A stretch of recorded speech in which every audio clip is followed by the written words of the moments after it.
네, 신약기도 성모성 바치고 시작하겠습니다. 성부와 성자와 성령의 이름으로 아멘. 은총이가 되가신 마리아님 기뻐하소서. 주님께서 함께 계시니 여인 중에 복되시며 태중의 아들 예수님 또한 복되시나이다. 천주의 성모 마리아님, 이제와 저희 죽을 때 저희 죄인을 위하여 부르소서. 아멘. 최양욱 신부님 시복지성 기도문 두 번째 버전 같이 함께 낭송하면서 기도 바치겠습니다.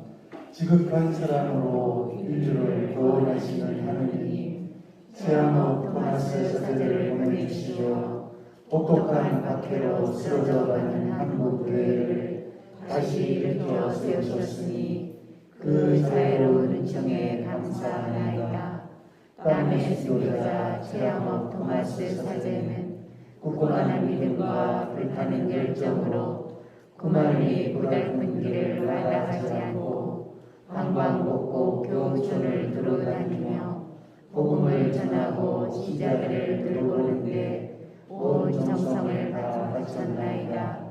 자비로우신 주님, 간절히 청하오니 최양욱 토마스 사제를 성인 반열에 들게 하시고 저희 모두가 그의 선교 열정과 순교 정신을 본받아 이 땅의 복음화와 세계 선교를 위하여 몸바치게 하소서. 우리 주 그리스도를 통하여 원하나이다. 아멘. 성부와 성자와 성령의 이름으로 아멘. 네, 안녕하십니까?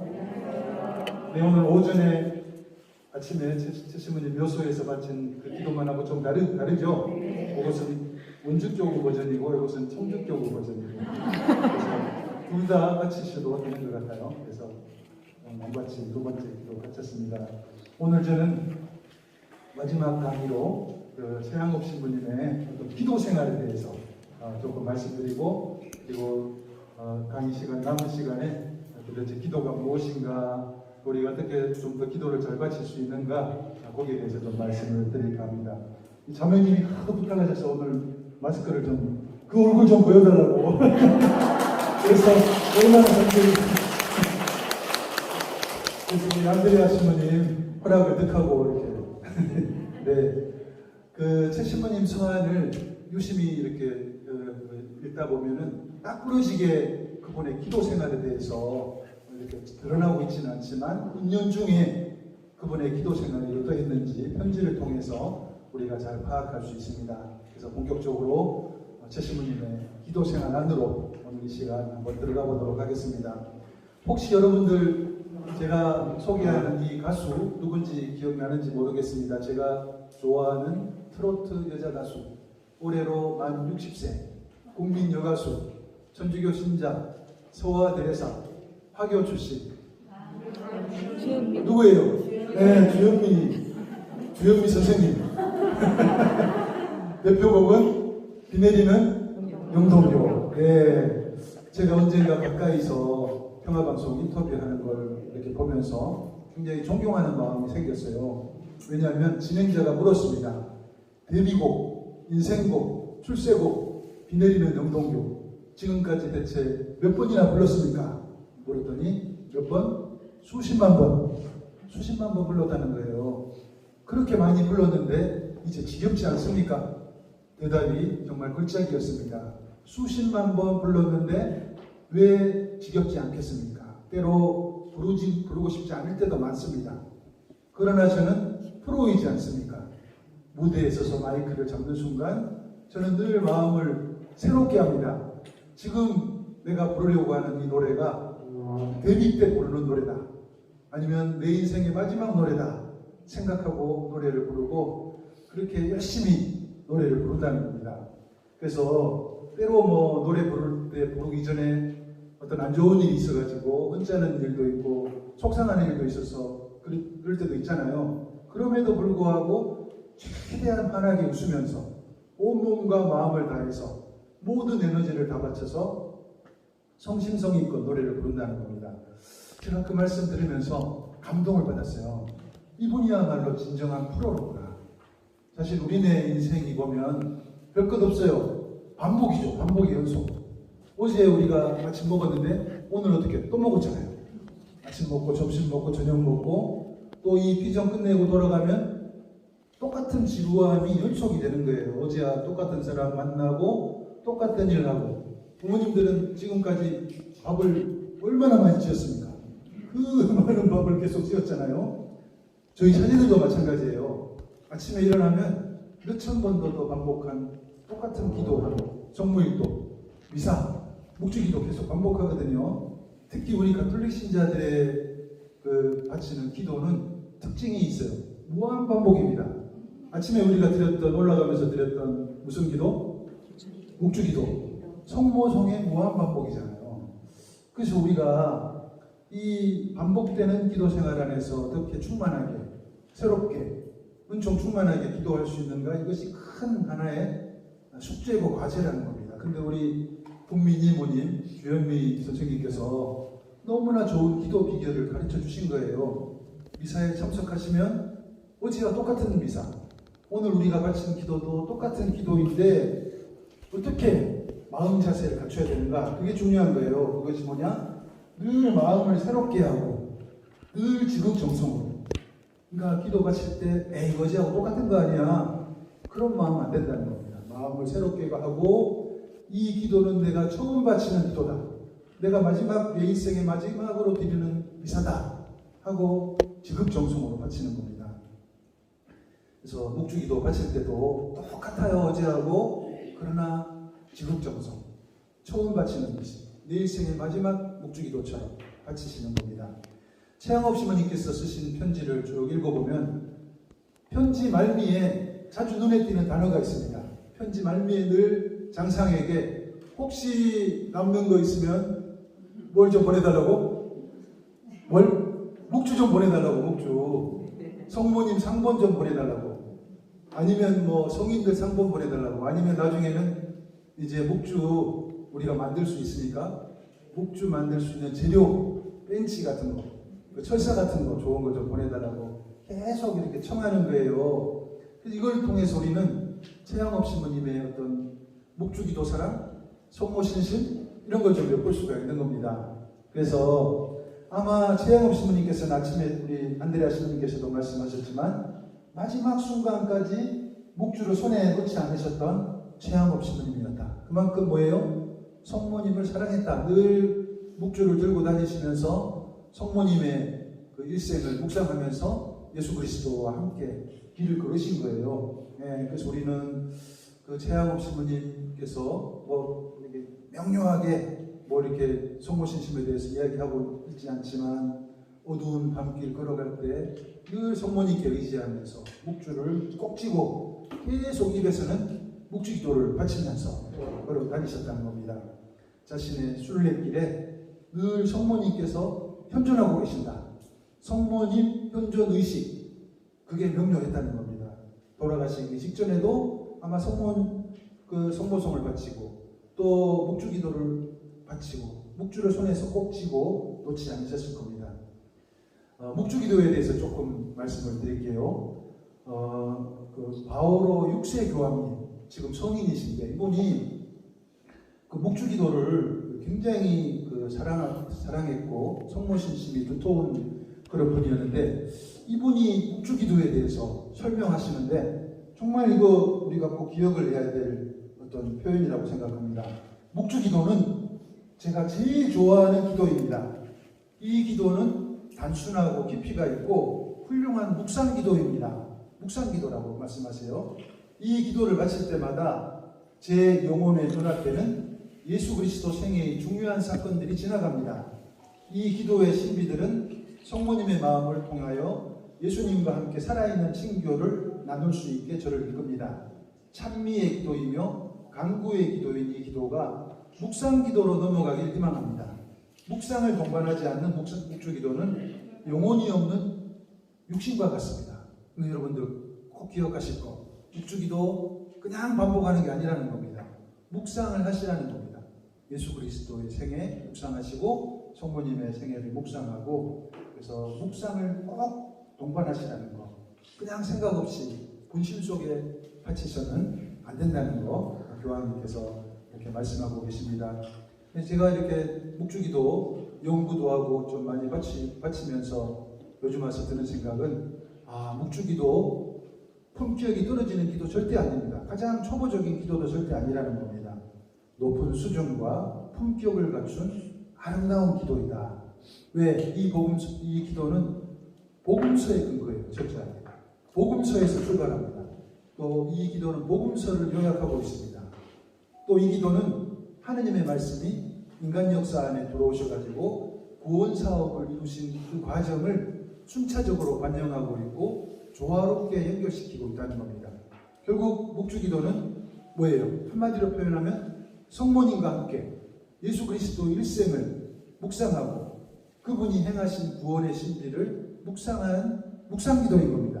영경기도인 동시에 묵상기도, 하나님 구원 사업 전체를 관상하고 찬미와 감사를 드리는 기도가 묵주기도라는 겁니다. 그래서 우리는 이 기도 바칠 때 복음에서 출발해야 되고 복음의 마음으로 바쳐야 되고 또 복음을 묵상하고 복음을 우리 삶 안에 실천하겠다는 마음으로 이렇게 이 기도를 바쳐야 된다는 거 우리가 꼭 기억하면 좋겠습니다. 근데 많은 경우 어떤 사람들 묵주기도의 수준을 떨어뜨려 버려요. 떨어뜨리는 대표적인 케이스가 뭐예요? 숙제처럼 하는 분들 계세요. 숙제. 꼭 보고를 해야 돼. 매주에. 그냥 초스피드로 막 매달려 버려요. 이거 안 되는 거예요. 묵주기도 수준을 떨어뜨리는 행위라는 겁니다. 또 어떤 할머니 보면 묵주기도 바치면서도 머릿속은 계속 갯돈 빼먹고 도망가는 시야 마리아 나하고 대판 싸우고 막 생각을 해요. 이건 묵주기도 수준을 떨어뜨리는 거예요.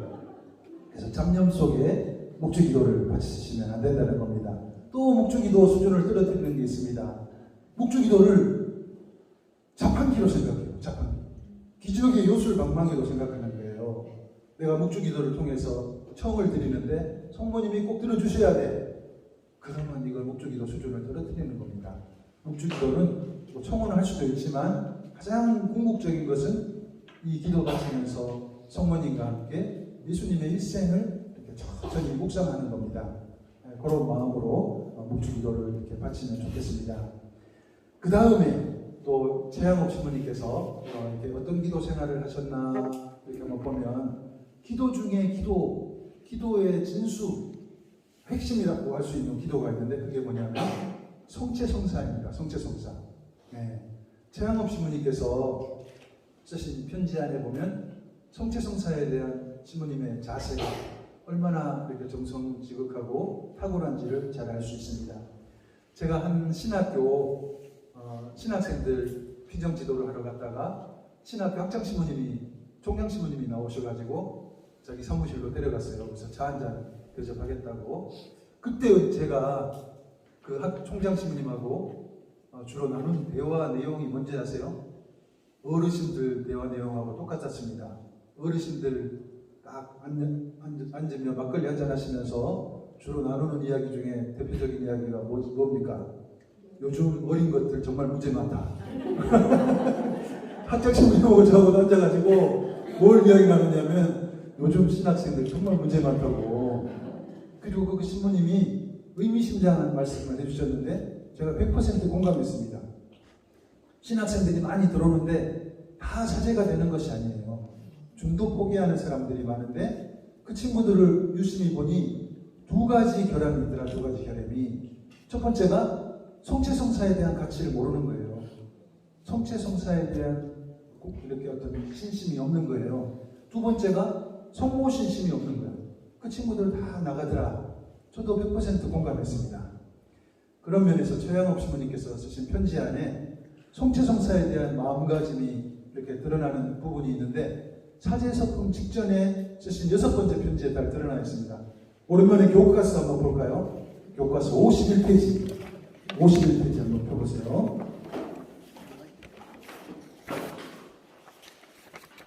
밑에서 9번째 줄 제가 읽겠습니다. 51페이지 밑에서 9번째 줄 찾으셨습니까? 네. 저는 400주일 찾으셨어요? 네. 저는 400주일 그러니까 부활 2주일 지극히 공경하오를 마레스카 주교님께 사제소품을 받았습니다. 제가 그토록 고귀한 품위에 언제나 합당한 자로 처신하게 되기를 바랍니다. 제 미천함과 연약함을 생각하면 너무나도 크고 도저히 감당할 수 없는 무거운 짐을 짊어지게 된 것입니다. 그러나 지극히 노고로우신 하느님의 자비로 지극히 무능하고 가난한 제가 날마다 지극히 존엄하신 하느님의 마음에 드는 미사 성제를 드리고 온 세상에 이루다 평가할 수 없는 값진 대가를 날마다 하느님 아버지께 바치는 권능을 수여받았음은 큰 위로입니다. 저에게 주어진 것은 과분한 것입니다. 미사 중에 하느님 앞에서 모든 시민님들과 저의 동료들을 더 자주 더 열렬히 기억하도록 힘쓰겠습니다. 네, 여기 이 표현을 한번 보시면 정말 이분이 얼마나 그 미사 성제에 대해서 큰 가치, 의미를 부여하고 있는지 알 수 있는 겁니다. 얼마나 미사를 소중한 보물로 여기고 있는지, 그에 비해서 최영업 신부님 자신은 내가 얼마나 부족한 존재인가, 그의 성체, 성사, 신심, 겸손의 덕이 이 짧은 편지 대목 안에서 잘 농축되고 있다는 것을 우리는 알 수가 있습니다. 제가 신자들 가운데 기도를 아무리 하려고 해도 잘 안 돼요. 기도가 뭔지도 모르겠고 그러는 사람들에게 적극적으로 권장해 드리는 기도가 있는데 그것이 바로 미사입니다. 미사는 기도 중에 기도입니다. 기도 중에 진수, 가장 그냥 그거예요. 골수예요. 가장 핵심입니다. 근데 관건은 뭐냐면 그냥 미사가 아니라 아무런 감흥도 없이 의무적으로 습관적으로 앉아 하는 미사가 아니라 지극정성, 능동적으로 적극적으로 참여하고 몰입까지 하는 그런 미사, 그게 중요합니다. 그렇게 될 때 거기서 오는 은혜는 엄청나거든요. 성체성사는 우리 그리스도인 삶 속에서 가장 우선시 되어야 되는 보물이다. 매일 되풀이되는 그냥 의식 그 이상이라는 겁니다. 그래서 우리는 성체성사 안에서 부활하신 주님을 만나야 돼요. 그분이 걸었던 그 길을 걸어야 돼요. 성체성사를 통해서 삶의 에너지를 축적해야 되고 힘을 얻어야 되고, 그러니까 이 성체성사야말로 탁월한 기도라고 우리는 볼 수가 있는 겁니다. 성체성사를 굉장히 사랑하셨던 레오 13세 교황님이 그 미사에 대해서 이렇게 표현을 하고 계십니다. 교회는 모든 힘과 기쁨을 성체성사와 전례로부터 길어 올립니다. 힘과 기쁨, 성체성사와 전례로부터 길어 올린다는 겁니다. 그래서 우리가 이 고귀하고 풍요로운 가치로 충만한 미사, 그것을 통해서 힘을 얻어야 되는 거예요. 근데 그냥 미사가 아니라 지극정성, 온 마음, 온 정신을 다해서 바치는 참여하는, 몰입하는 미사다. 제가 미사 집전할 때 신자들을 유심히 보는데 어떤 형제님 보면 참여예식 때 얼마나 가슴을 세게 치는지 소리가 저한테 다 들려. 막 쳐요. 가슴만 치지 말고 마음을 치셔야 되는데 마음은 별로 안 치시는 거예요. 참여예식 때는 진심 어린 통회를 이렇게 해야 돼요. 그럼 이 참여예식이 어떻게 보면 작은 고백성사거든요. 여러분들 아무것도 아닌 건데 좀 마음에 찔려 그러면은 굳이 어떤 때는 고백소 안 가셔도 돼요. 왜? 참여예식, 가슴 칠 때가 작은 고백성사입니다. 고귀하고 거룩한 잔치에 참여하는데 합당치 않은 지난 삶을 이 참여예식 때 성찰하고 또 잔뜩 내가 지고 있는 무거운 짐도 아버지께 이렇게 내려놓는 거 굉장히 필요한 겁니다. 참여예식이 끝나면 이어지는 예식이 뭐죠? 독서, 복음, 말씀의 전례.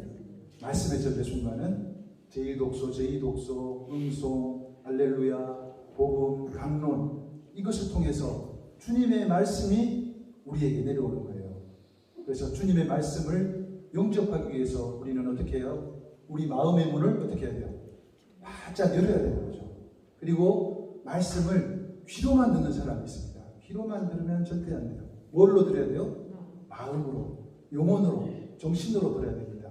말씀 한마디가 살아 움직이면서 내게 다가오는 은총 체험을 하려면 마음을 활짝 열고 귀로만이 아니라 마음과 정신으로 들으셔야 되는 겁니다.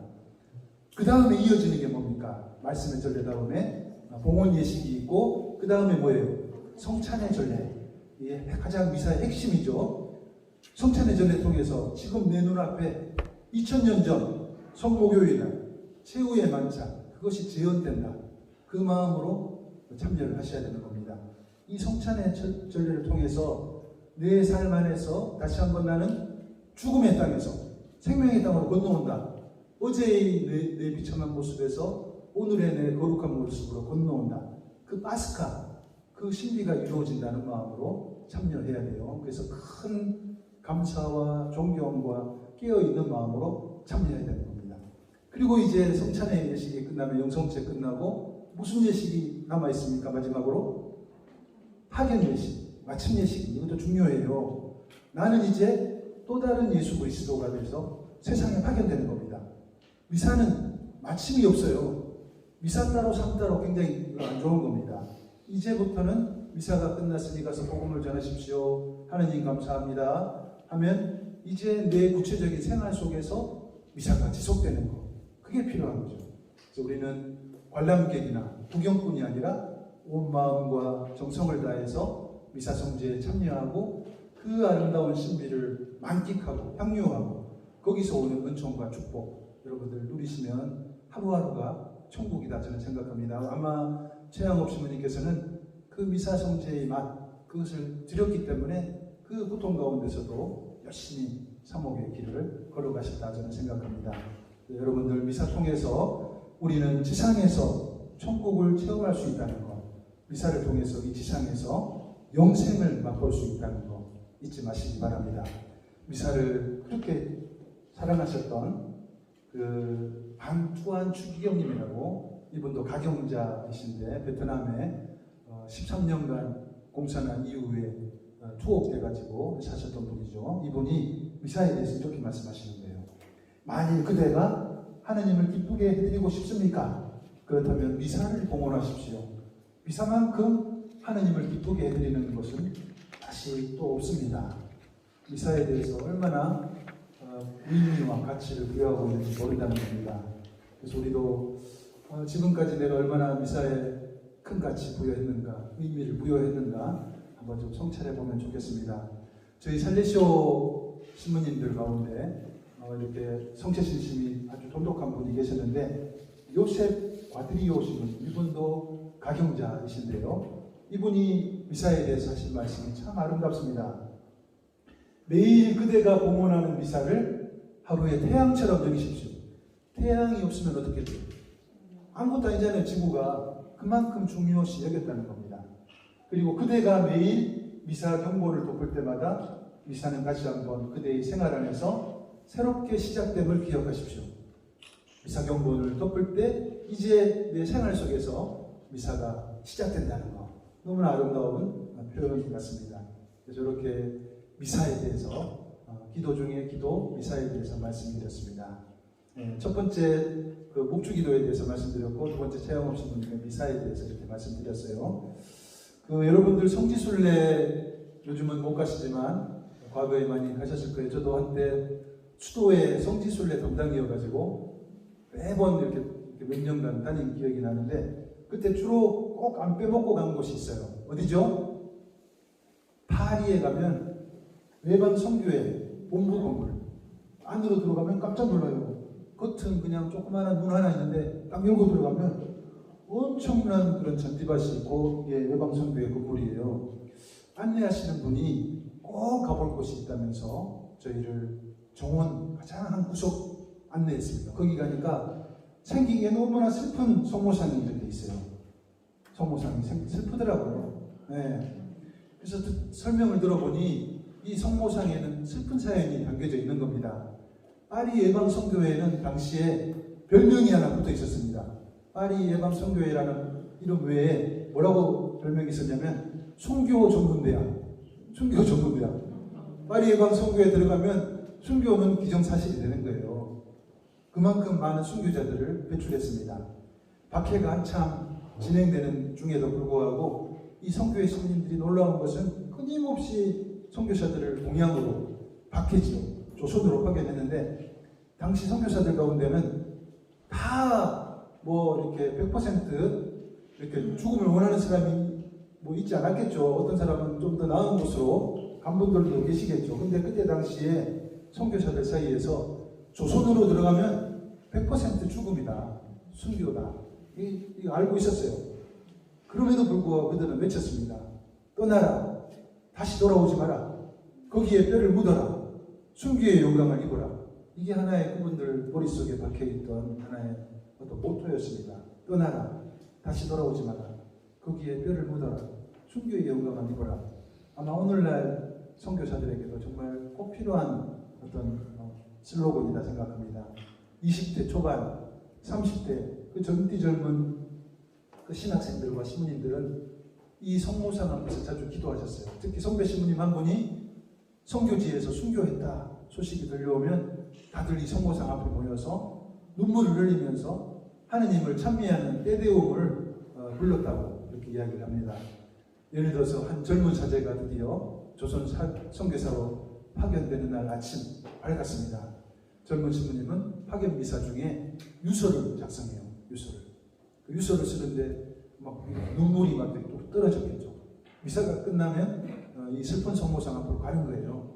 마지막으로 성모님께 인사를 드리고 그리고 이렇게 거기 옆으로 길이 쭉 나 있어요. 이렇게 담쟁이가 있는 그쪽으로 길이 쭉 그게 마차 다니는 길인데 그 길 쪽으로는 친구들, 친지들, 부모님들, 뭐 형제들 쭉 마중을 하는 거예요. 마지막 길을 이 지상에서 마지막 작별 인사를 하면서 마차를 타고 보르도라는 항구로 이렇게 가서 배를 타고 여기까지 온 겁니다. 저는 그래서 그 성모상 앞에서 한참 동안 묵상을 했었습니다.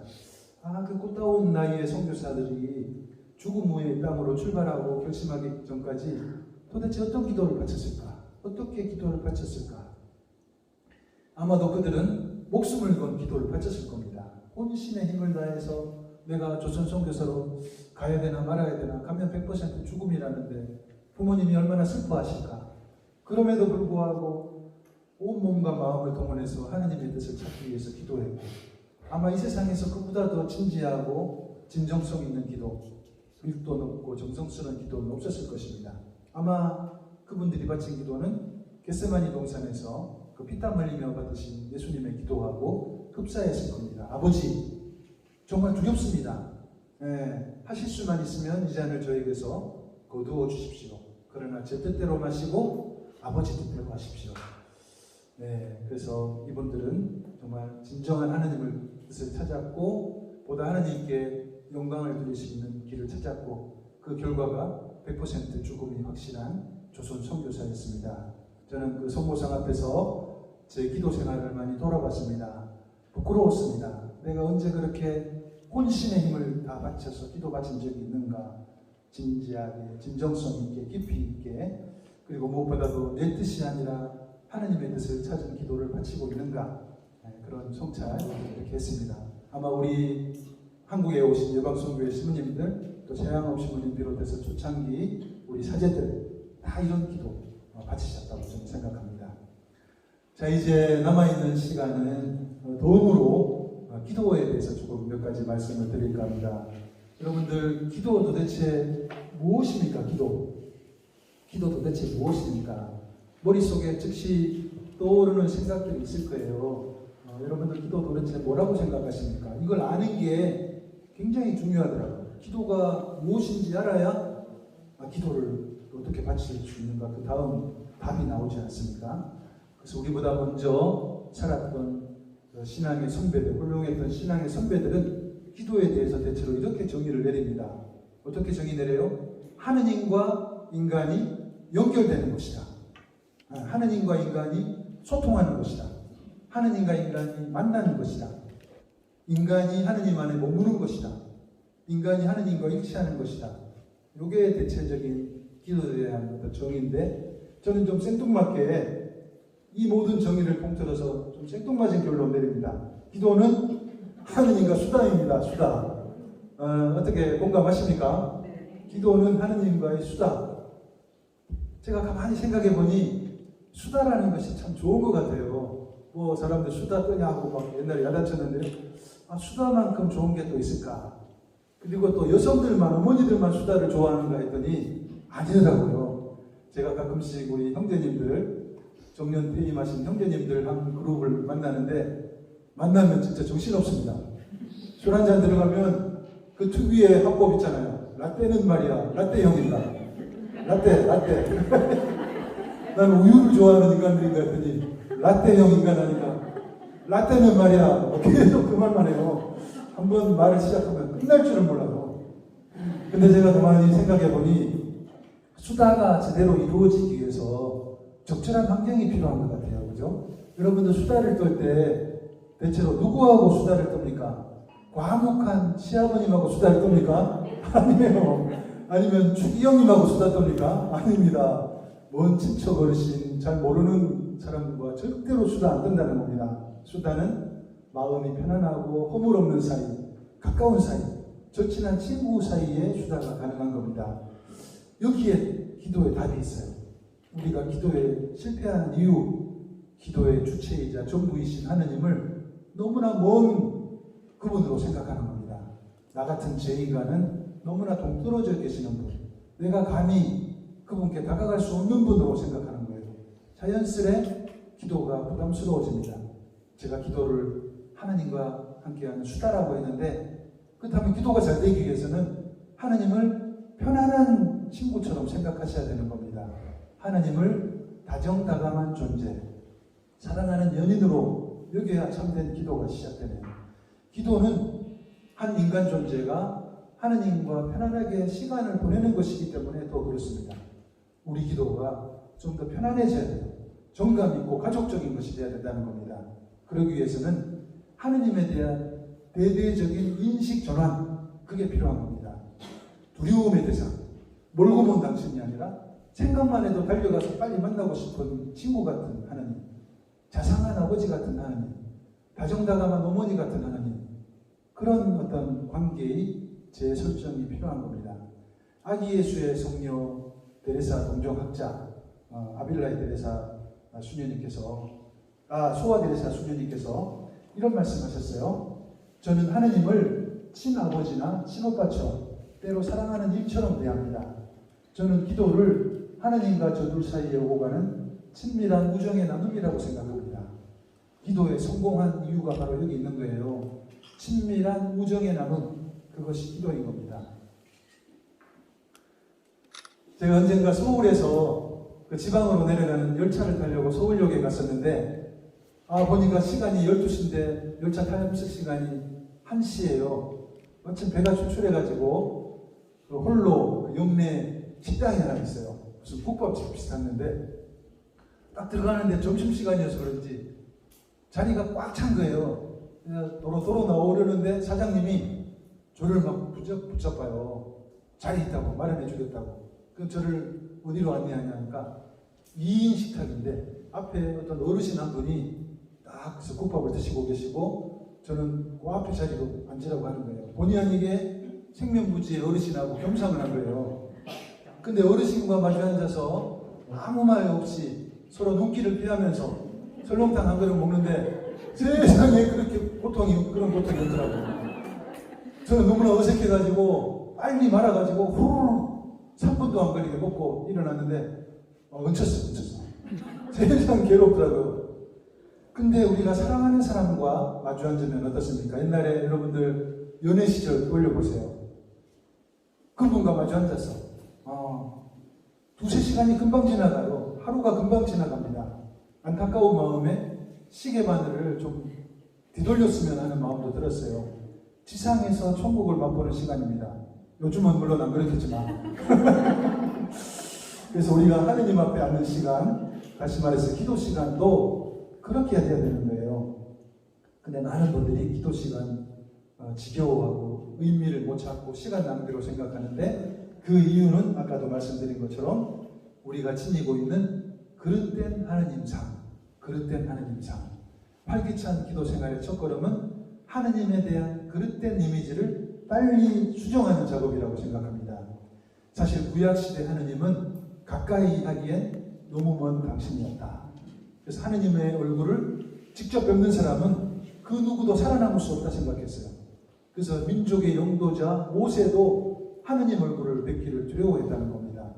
그리고 이스라엘 백성들이 지니고 있었던 하느님 상이 본질에서 많이 벗어나서 지나친 경외심, 두려움, 진노, 심판 이미지가 우세했어요. 근데 은혜롭게도 예수님께서 이 땅에 육하강생하셨잖아요. 하느님이 이 땅에 내려오신 거예요. 그분의 얼굴을 통해서 우리는 하느님의 얼굴을 뵐 수 있는 겁니다. 놀랍게도 그분의 얼굴은 어떤 얼굴이었습니까? 우리와 똑같은 얼굴, 인간미가 철철 넘치는 얼굴, 우리를 향한 자비와 측은지심으로 가득한 얼굴, 그런 예수님께서 우리 인생 각자 안으로 들어오시겠다는 겁니다. 우리와 삶을 공유하시고 우리의 슬픔을 당신의 슬픔으로 여기고 우리의 눈물을 당신의 눈물로 여기겠다. 이보다 더 큰 위로가 어디 있겠습니까? 그래서 기도를 시작하시기 전에 여러분들 총각의 시간이어도 잠깐 투자를 하시면 좋아요. 짧게라도 우리 머릿속에 자상하신 하느님의 얼굴을 떠올리는 겁니다. 예를 들어서 어떤 하느님 얼굴이겠습니까? 내 깊은 상처를 당신의 따뜻한 손길로 어루만져 주시는 하느님, 내 눈의 눈물을 당신 손수건을 꺼내서 닦아주시는 하느님, 나를 힘들어하는 나를 꼭 끌어안고 토닥토닥 등을 두드려 주시는 하느님, 나를 위해서 손수 커피를 한 잔 내려주시는 하느님, 나와 마주 앉아서 담소를 나누시는 하느님, 그런 하느님 이미지상의 어떤 수정 작업, 그것이 굉장히 중요하다고 생각합니다. 그 작업이 끝나면 그 뒤로 훨씬 기도가 수월하다, 저는 그렇게 생각합니다. 몇 년 전에 저희 살레시오회 가장 높은 총장 시모님께서 한국을 방한하셨어요. 저희로서는 제일 큰 행사여가지고 여러 가지 준비를 했는데, 저희 관구관이 8층 건물인데 서울 시내 길이가 한 5, 60m도 돼요. 엄청 큰 건물이죠.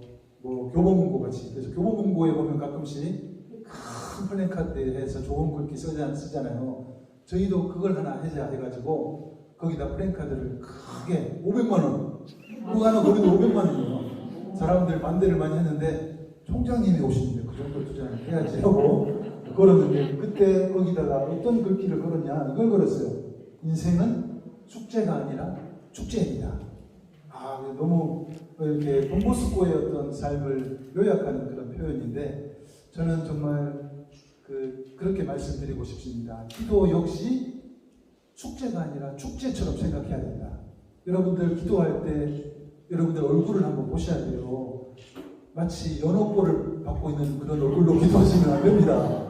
또 어떤 사람 보면 입 한 번 뻐끗하지 않아. 다른 사람들 열심히 기도하는데 발장 딱 끼고 인상 빡 쓰고 너무나 무성의한 얼굴입니다. 그런 기도는 하느님이 들어주시지 않습니다. 밀린 방학 숙제 해치우듯이 초스피드로 기도 바치는 거, 기도도 아닙니다. 그것은 기도는 숙제가 아니라 축제라면 너무나 그 기도하는 얼굴이 환하고 밝아야 되는 거죠. 설레고 환희로 가득 찬 영혼으로 기도 바치는 거. 그래서 우리가 기도의 진정한 맛을 알게 된다면 절대로 기도가 고통이나 부담으로 다가오지 않을 겁니다. 우리 안에 기쁨 넘치는 감사의 기도, 행복과 충만한 찬미의 기도, 이런 것이 더 늘어나야 된다는 겁니다. 마더 데레사 수녀님께서는 어떻게 표현하냐면 기쁨이 곧 기도라고 말씀하셨습니다. 기쁨이 기도이다. 여러분들 기도 뭐 엄청 어려운 것 같지만 대단한 것도 아니다. 기쁘게 사는 것이 기도인 겁니다. 우리 마음 안에 그 사랑을 담고 따뜻한 시선으로 이웃을 바라보면 그것이 기도인 겁니다. 힘겨워하는 이웃들에게 다가가서 힘내라고 하면서 등 한번 두드려 주는 것, 그것도 좋은 기도인 겁니다. 네, 이렇게 제가 기도가 무엇인지 말씀드렸습니다. 기도는 어려운 것이 절대 아니다. 쉬운 것이다. 기쁘게 사는 것도 기도다. 그러나 기도를 잘하기 위해서는 그 하느님 상 이미지, 두려워하는 상 하느님 상이 아니라 따뜻하고 편안한 하느님 이미지로 변화하는 작업이 필요하다. 그런 말씀, 기도가 무엇인가에 대해서 말씀드렸고, 그럼 지금부터 남은 시간은 기도는 어떻게 해야 되는지, 기도 어떻게 해야 되는지 좀 말씀드리겠습니다. 첫 번째가 혼자 기도하려고 애쓰지 말고 힘을 빼고 성령과 함께 기도하십시오. 성령과 함께 기도하라.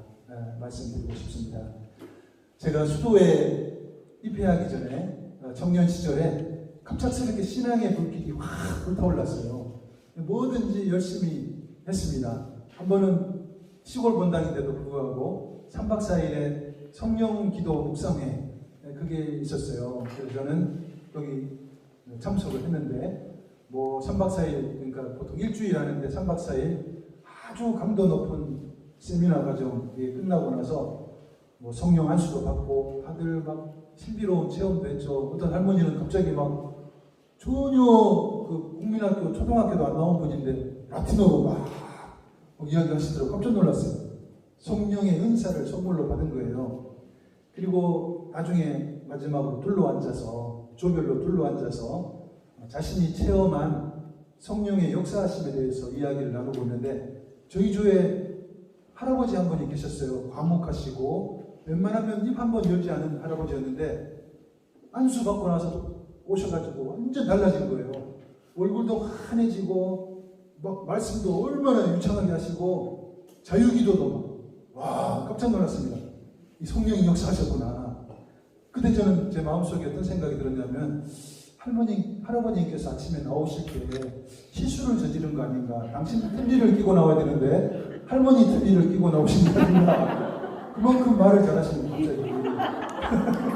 그래서 할아버지가 그 성령의 은사 가운데 그 말씀의 은사를 선물로 받으신 거예요.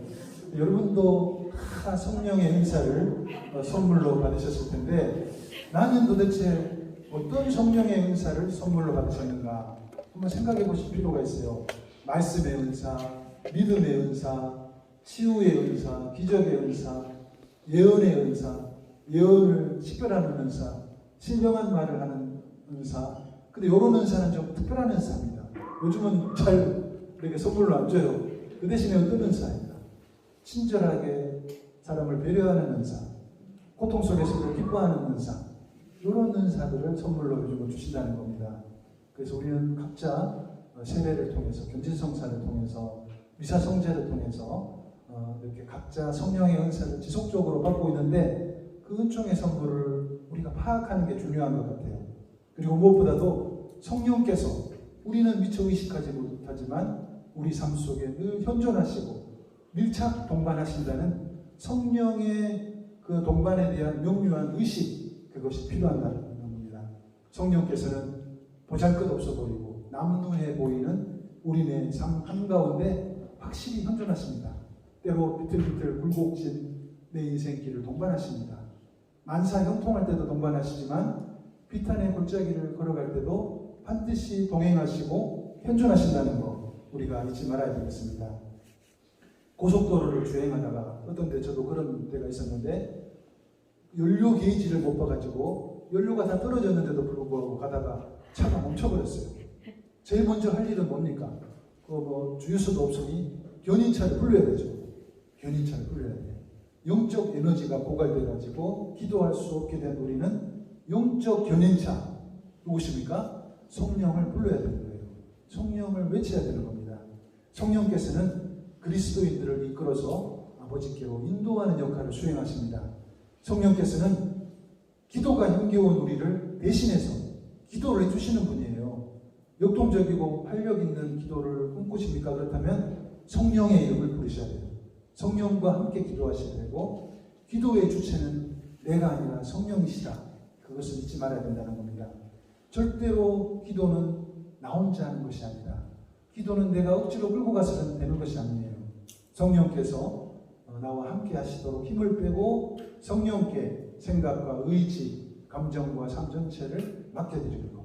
오늘도 친절하신 성령께서는 우리가 당신 이름을 힘차게 부르기를, 함께 기도하기를, 당신을 간구하기를 지금 기다리고 계시는 분들거든요. 아무리 노력해도 기도가 잘 안 되시는 분, 편안하게 성체 앞에 앉으셔서, 아니면 집에 가서 십자보상 앞에 앉으셔서 심호흡을 하시고 다음에 간단한 기도만 바치셔도 돼요. 이 기도, 오소서 성령님, 저를 비춰주십시오. 제 모든 것을 받아주십시오. 기도할 줄 모르는 저와 함께 기도하여 주십시오. 저를 이끌어 아버지께로 인도하여 주십시오. 다른 기도 안 바쳐도 돼요. 이 기도 바치고 주목욕 한번 바치면 되는 거예요. 그래서 여러분들 꼭 머릿속에 하나 담고 가시기 바랍니다. 기도는 나 혼자 하는 것이 아니라 성령께서 늘 함께 하신다. 성령께서 함께 기도하시도록 늘 강구하는 거 굉장히 중요하다고 생각합니다. 성령과 함께 기도하라, 첫 번째였고, 두 번째, 온몸과 마음, 정신과 영혼을 다 바쳐 간절히 기도하자. 이런 여러분들께 당부를 드리고 싶습니다. 바로 예수님께서 체포당 되기 직전에 겟세마니 동산에서 바쳤던 그 간절한 기도, 이왕이면 우리의 기도도 그렇게 간절해야 된다는 겁니다. 제가 알고 지내는 수녀님 한 분이 연세가 만만치 않은데 장사께서 아주 특별한 순명을 내렸어요. 당장 하던 일 다 그만두고 로마로 유학을 가십시오. 수녀님 연세가 65세. 수녀님 완전히 막 충격 속에 사로잡혀가지고 내가 뭘 잘못했다고 나에게 이런 십자가기를 하면서 울고 불고 지내다가 또 수도자니까 순명을 하면서 가셨어요. 네. 아니나 다를까 도착하자마자 저한테 문자가 오고 메일이 오는 거예요. 공부고 뭐고 다 때려치우고 보따리 싸고 돌아없다는 거예요. 유학 갔다 오신 분들 모르겠어요. 계신지 모르겠는데 엄청나 보여요. 유학하면. 근데 당사자들이 치러야 될 대가가 만만치 않습니다. 저도 그런 체험 기억이 나는데 딱 도착했어요. 저희는 살레시오 대학교가 있어요. 로마에. 기숙사, 살레시안들은 기숙사에 사는데 전 세계에서 온 신부님들이 같이 거기서 밥도 먹고 공부도 하고 이탈리아 사람들도 같이 있고 그래요. 딱 갔더니 야 이게 뭐 동양에서 한 명이 왔구나. 호기심 가득한 눈으로 이렇게 바라봐요. 그리고 저도 한 며칠을 지낼만 했어요. 호기심 가득한 눈으로 새로운 문화를 접하고 음식도 맛있고 스파게티도 나오고 별별 게 다 나오고 주변 사람들도 한 며칠은 다정하게 대해줍니다. 너 이름 뭐냐? 그 정도는 이제 배우 같이 이름 뭐냐면 누구다? 어디서 왔냐? 한국에서 왔다. 잘 잤냐? 잘 잤다. 근데 딱 거기까지. 더 이상 집착이 안 되는 거야. 뭐 물어봐도 대답을 못하니까 야 이러면 안 되는 놈이로구나. 그러니까 꽂아놓은 보리자루처럼 신세가 전락하는 거예요. 알아듣지를 못하니 대답을 못하니 그저 희미한 미소만 짓고 투명인간처럼 늘 구석에 찌그러져 있는 거예요. 이럴 때 꼭 떠오르는 대중가사 가요 한 소절이 있습니다. 뭡니까? 웃고 있어도 눈물이 난다. 웃고 있는데 마음속에 우는 거예요.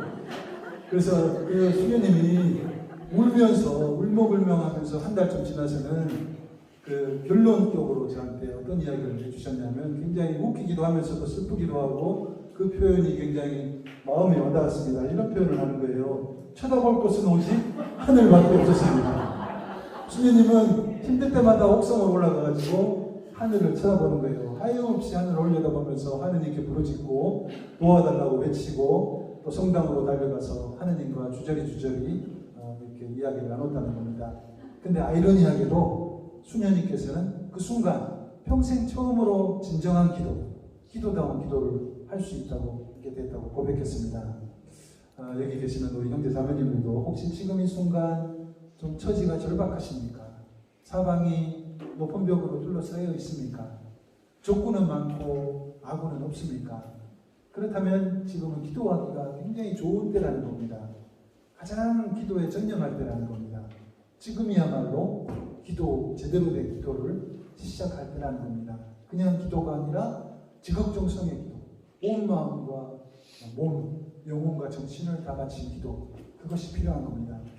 지상에서 마지막으로 바치는 기도처럼 그런 올리는 기도가 필요한 겁니다. 그런 간절한 기도는 반드시 결과를 초래합니다. 하늘조차 움직인다는 겁니다. 그리고 그런 간절한 기도를 통해서 우리는 소중한 깨달음 하나를 얻게 됩니다.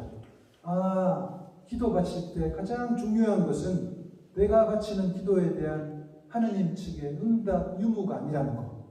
응답 유무는 부차적인 것이다. 기도에 대한 응답 유무를 떠나서 내가 지금 하느님께 부르짖고 간구하고 이런 하느님과 주고받는 인격적 소통, 그게 정말 아름다운 것이고 중요한 것이고 그게 가장 훌륭한 기도라는 그것을 깨닫게 되는 겁니다. 두 번째, 간절히 기도바치라고 말씀드렸고, 세 번째, 비우고 또 비우고 기도하라. 이게 중요해요. 비우지 않으면 기도가 안 됩니다. 진정한 기도 하려는 분들 비움 없이 기도가 안 된다는 겁니다. 제가 한 2년, 3년 전에 어떤 수녀원에 가서 연피정 강의를 했어요. 수녀님들 연피정 7박 8일, 9박 10일 이렇게 하는데 그 보통 힘든 일이 아닙니다. 가서 일주일 내내, 열흘 내내 수녀님들하고 같이 강의하고 미사하고 법의 성사 듣고 정말 힘든 일인데 한 수련회 가서 제가 열심히 노력을 해서 그 일주일 끝냈더니 그 수녀님들이 이게 있잖아요. 원장 수녀님이 그 소문을 내버린 거예요. 전국에다가.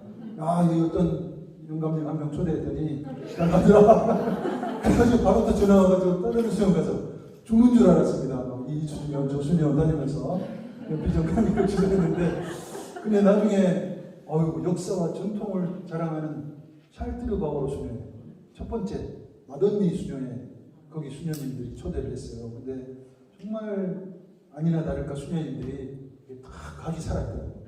그래서 아니나 다를까 강의를 끝냈는데 다른 수녀회에서는 한 번도 그런 적이 없었는데 수녀님들이 질문도 막 던집니다. 강의 끝나고 강의록을 주섬주섬 챙기는데 어떤 수녀님 한 분이 딱 손을 드는데 딱 얼굴 보니까 원로 수녀님인데 막 각이 살아있고 포스가 느껴져요. 가슴이 철렁하는 거예요. 무슨 일입니까? 그랬더니 이거 질문이 하나 있다고. 기도 생활에 대한 질문이. 질문 내용도 굉장히 돌직구 같은 묵직한 질문이었습니다. 저는 오랜 생활, 수도 생활을 해왔지만 부끄럽게도 기도할 때마다 드는 느낌이 우비를 입고 샤워하는 느낌입니다. 우비 입고. 그런 표현을 하는 거예요. 나름대로 기도하려고 노력하지만 늘 답답하고 지루하고 기쁨이나 보람이나 없고 개운함이나 시원함을 못 느낍니다. 뭐 좋은 방법이 없을까요? 그 질문을 딱 받고 갑자기 머릿속이 하얘지는 거예요. 그래서 저는 그때 그 순간에 이분이 떠오르는 거예요. 즉문즉답의 달인. 그래서 이분처럼 웃으면서 여유있게 수녀님 기도는 이렇게 해야 됩니다 딱 하고 싶었는데 현실은 정반대야. 엉뚱한 말을 계속 하는 거예요. 안 듣겠다 싶어서 수녀님 죄송합니다. 제가 내일 공부를 좀 해서 말씀드리겠다 하면서 서둘러 그 자리를 빠져나왔는데 여러분들도 혹시 그런 경험을 하실 겁니다. 기도할 때 우비 입고 샤워하는 느낌. 샤워를 우비 입고 하면 돼요. 샤워한 느낌 안 들죠? 개운하거나 시원하지도 않습니다. 한 것도 아니고 안 한 것도 아니고 기도했지만 기도한 것도 아니고 안 한 것도 아니고 그렇다면 나와 하느님 은총 사이에를 가로막는 우비 역할을 하는 그게 뭔가 그걸 생각을 해봐야 되겠죠. 예를 들면 어떤 거겠습니까? 증오, 누군가를 증오할 때 그게 막이 되는 거예요. 미움의 대상들, 내 마음속을 가득 채우고 있는 것들이 뭔가 그 존재들이 주로 내 기도 생활을 가로막는 것 같습니다. 예를 들면 누군가가 내게 씻을 수 없는 상처, 수모를 줬어. 평생 내 머릿속에 그 인간이 떠나지 않는 거예요. 기도하려면 그 인간이 떠올라요. 그럼 아마 분노로 이렇게 막 부들부들 떨려. 그럼 기도가 안 되는 겁니다. 그런 것들이 아마 우리 기도 생활을 가로막는 우비가 아닌가 생각합니다. 또 가족들을, 공동체를 향한 어떤 분노, 억울함. 내가 이렇게 공동체를 위해서, 가족을 위해서 헌신했는데 그것들이 어떻게 나한테 그렇게 할 수가 있어. 그런 것들도, 억울함들도 역동적인 기도 생활을 가로막는 우비인 겁니다. 그래서 정말 중요한 것은 기도하기 전에 늘 비우고 또 비우고 또 비우고. 그래서 우리 사막의 교우들은 그 작업을 열심히 한 거예요. 예수 기도라고.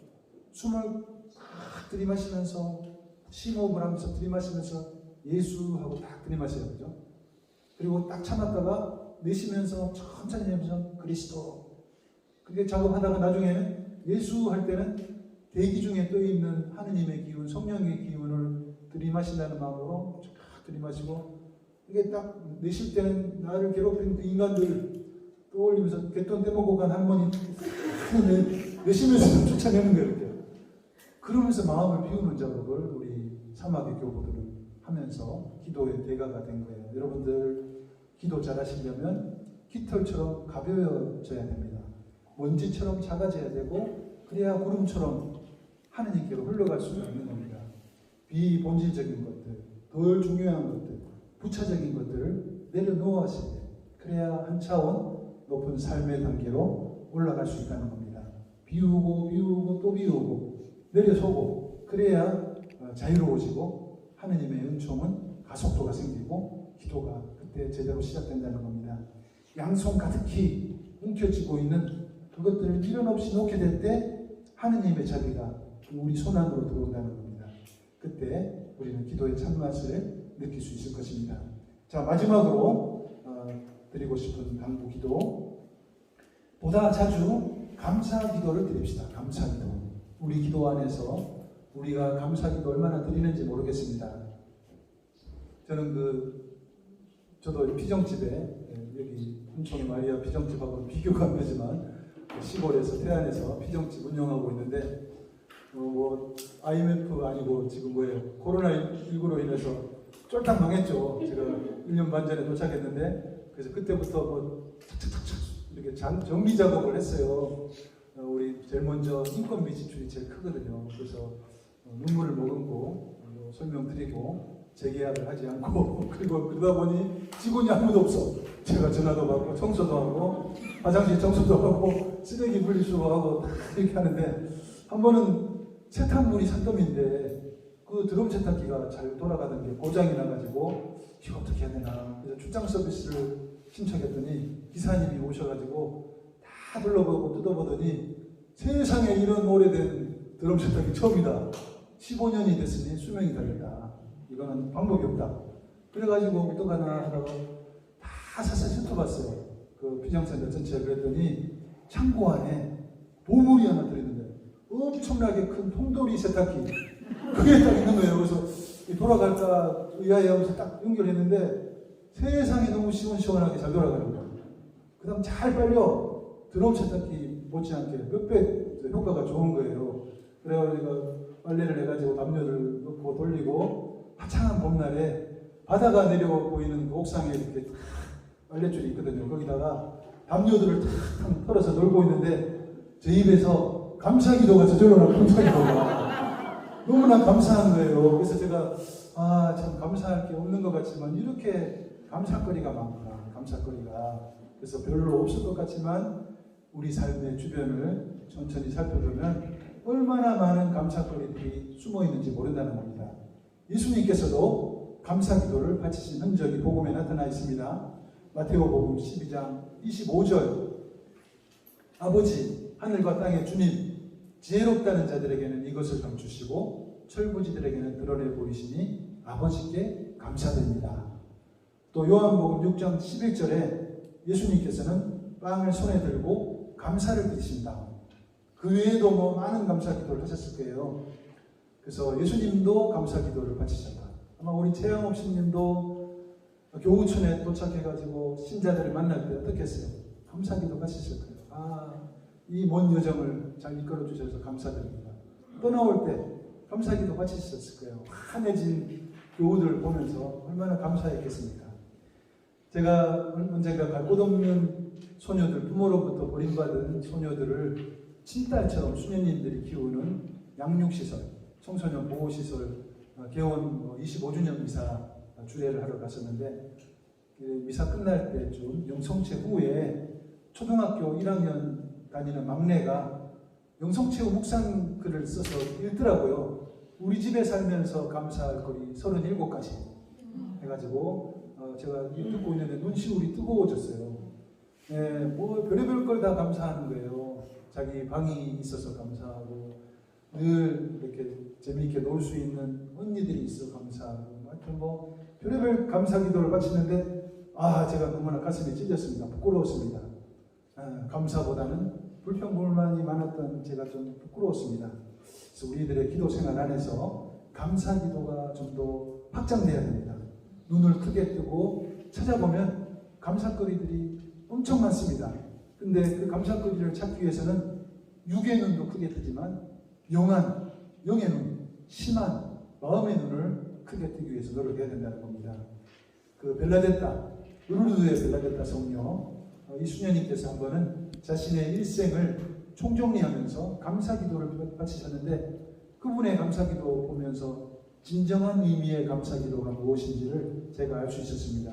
이분은 루르드 성모님 발현의 목격자, 최초 목격자로서 큰 헌총을 받았는데 나중에 수녀원에 들어가게 됐죠. 근데 그 과정에서 엄청난 박해, 고통을 받았더라고요.